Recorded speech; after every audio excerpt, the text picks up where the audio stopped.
I now give the floor to distinguished representative of Sierra Leone to introduce an address by the Vice President.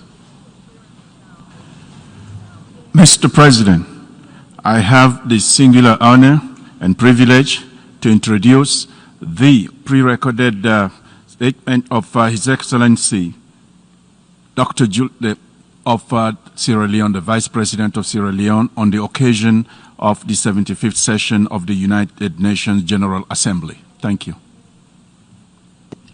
Mr. President, Mr. Secretary General, Your Excellency, Heads of State and Government, distinguished ladies and gentlemen, I congratulate you, Mr. President, on assumption of the responsibility to steer the work of the 75th session of the General Assembly and assure you of Sierra Leone's full support during your tenure.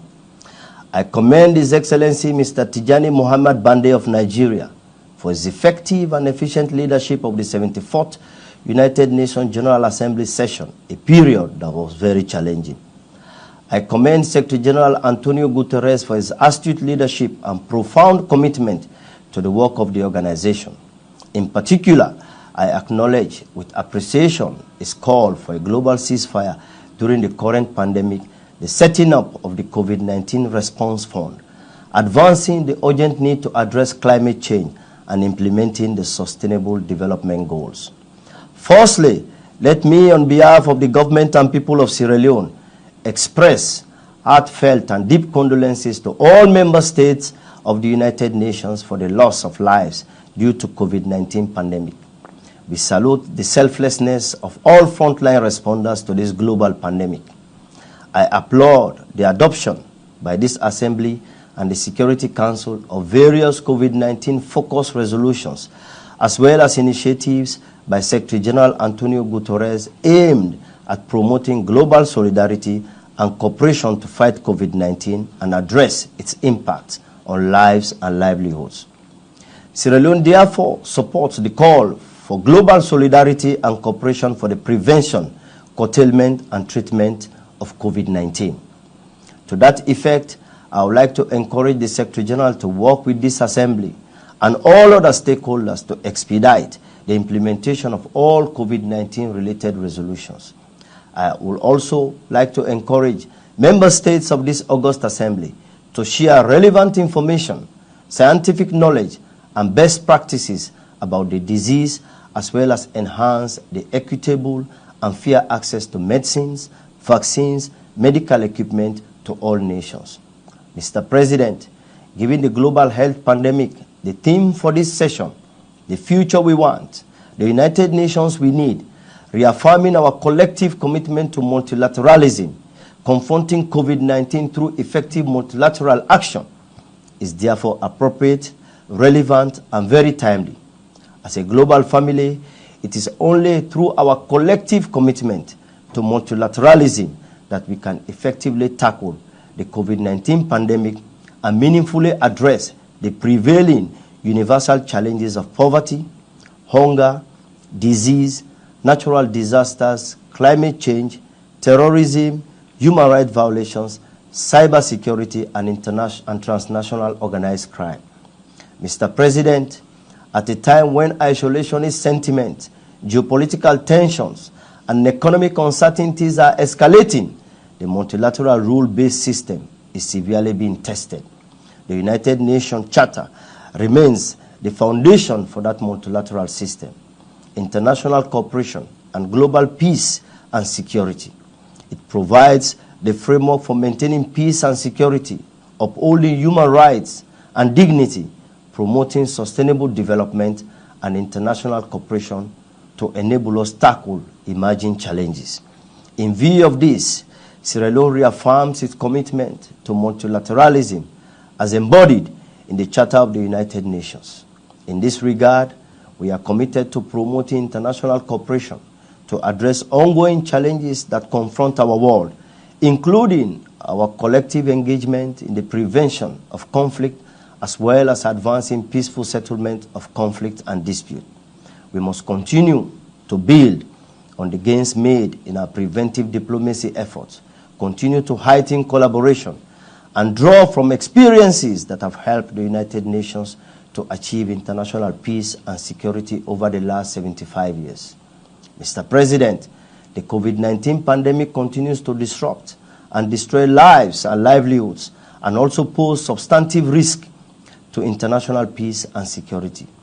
This is especially so in countries that are in conflict or emerging from conflict, those experiencing humanitarian crises, and those with weak and fragile economies, where peace-building and post-war state-building efforts could be undermined or reversed. This brings me to the current political crisis in Mali and related insurgencies in the Sahel that are of grave concern and to which we should respond urgently by providing unambiguous support to ongoing efforts initiated by the Economic Community of West African States.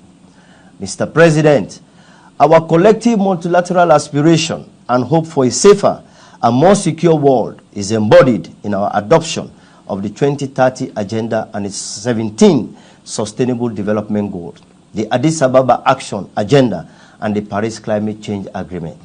As the COVID-19 pandemic makes our timely attainment of the objective of the 2030 Agenda unlikely, it is imperative that we respond collectively to the pandemic in a way that will put nations back on track to accelerate progress towards achieving the SDGs. Reduced economic activity, revenue losses, budget constraints, and the huge cost of managing the pandemic are adversely affecting our efforts to achieve sustainable development, strengthen resilience, and move out of fragility.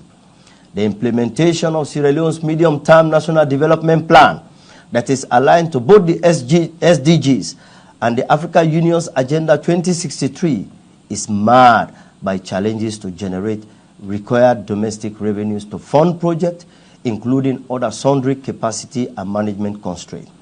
In this regard, Sierra Leone fully supports current efforts by this organization and international financial institutions and continues to call for an urgent debt relief and standstill mechanism from international financial institutions.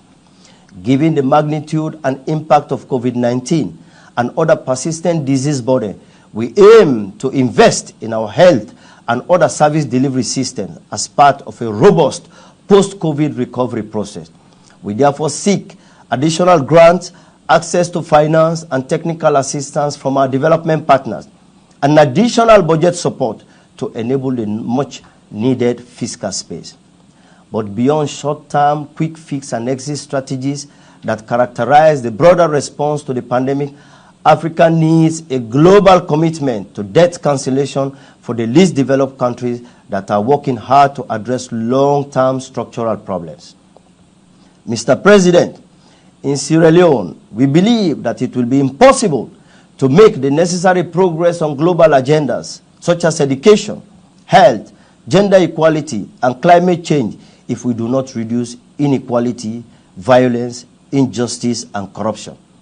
Our medium-term national development plan prioritizes human development capital. We are therefore working to implement all critical drivers of sustainable development. The empowerment of women and girls is central to our government's medium-term national development plan. We have established a standalone Ministry of Gender and Children Affairs, developed a national gender equality and women's empowerment policy, supporting entrepreneurship and economic inclusion, implementing affirmative policies for women and girls in all sectors, from education to agriculture, promoting women's health and reducing maternal child mortality, toughening sexual offenses laws, and establishing one-stop centers for rape victims as well as sexual offenses model courts. Since the launch of our country's free quality education flagship program, we have increased allocations to 21% of the budget, increased enrollment at all educational institutions nationwide,